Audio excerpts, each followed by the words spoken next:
Bonjour, alors je suis Virginie Bouslama, maman de 3 enfants atypiques, moi-même atypique, donc on a tous un bon package au potentiel troubles associés, TDAH, troubles 10. J'ai également créé une association en 2018, l'association Typique Atypique.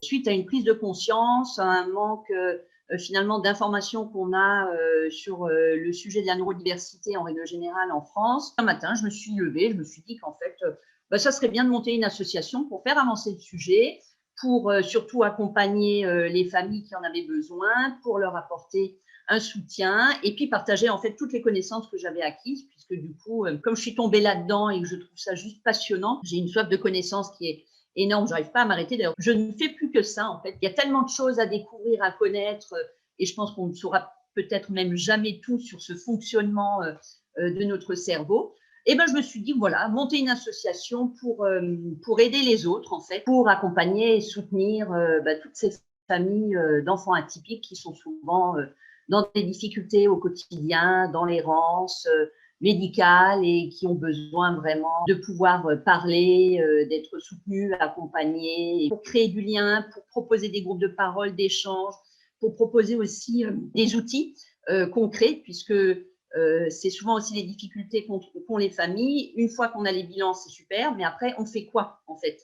Et il y a quand même très souvent des familles qui sont du coup lâchées dans la nature, qui n'ont pas forcément d'aide, qui n'ont pas forcément les bons outils, à qui on ne dit pas forcément ce qu'il faut faire. Et ça, c'est quand même très, très compliqué. Donc, en fait, l'idée le but de l'association, c'était au départ surtout d'informer, de communiquer, de diffuser toutes ces informations. Créer du lien, c'est quand même quelque chose de nécessaire, d'essentiel.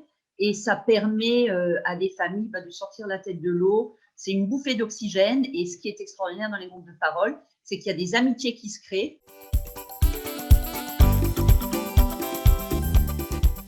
On organise également des sorties famille, 1 à 2 sorties minimum par an, mais alors vraiment famille et inter en fait groupe, puisqu'on a plusieurs groupes de parole à travers différentes villes dans le Bas-Rhin, puisqu'on est situé en Alsace. Et ces sorties famille en fait sont ouvertes à toutes les familles adhérentes. Et ça permet aussi du coup de rencontrer les personnes qui sont dans d'autres groupes, dans d'autres villes, parce que c'est pas toujours évident. Et ça, c'est juste quelque chose d'extraordinaire. Voilà, ça c'est vraiment le pilier, la base de l'association Typique Atypique.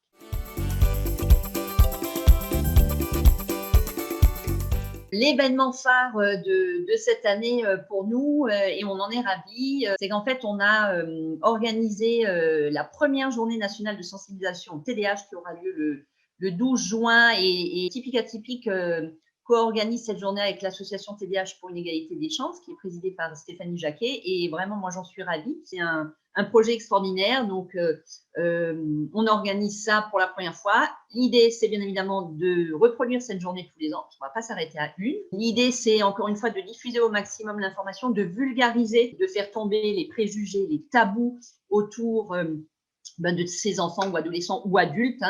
On a obtenu pour cette première journée le haut patronage du président de la République. On a le soutien dans nos villes respectives, puisque Stéphanie Jacquet est à Lille, d'élus locaux et de certaines instances, de certaines collectivités, ce qui est aussi extraordinaire. Les autres associations qui se sont ralliées à nous, pareil, font un travail incroyable et essayent vraiment de faire le maximum et d'avoir des intervenants et d'être mis un peu sur le devant de la scène. Donc, en tout cas, voilà, ça, c'est une journée incroyable et je pense qu'on peut en être fiers et on a hâte d'être à la suivante.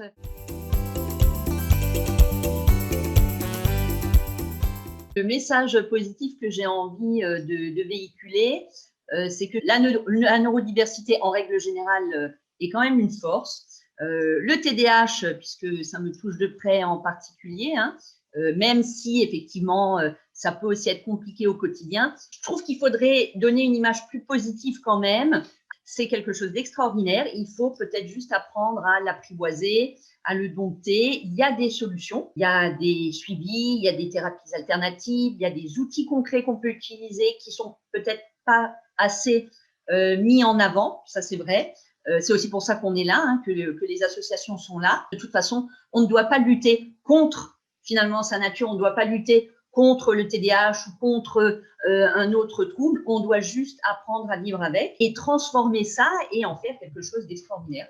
On est quand même tous uniques et tous différents. Et ça, il faut vraiment en prendre conscience et il faut vraiment le mettre en avant. Voilà. Donc pour moi, le TDAH, c'est une super force et je pense que c'est ce qu'il faut qu'on véhicule comme image. Voilà.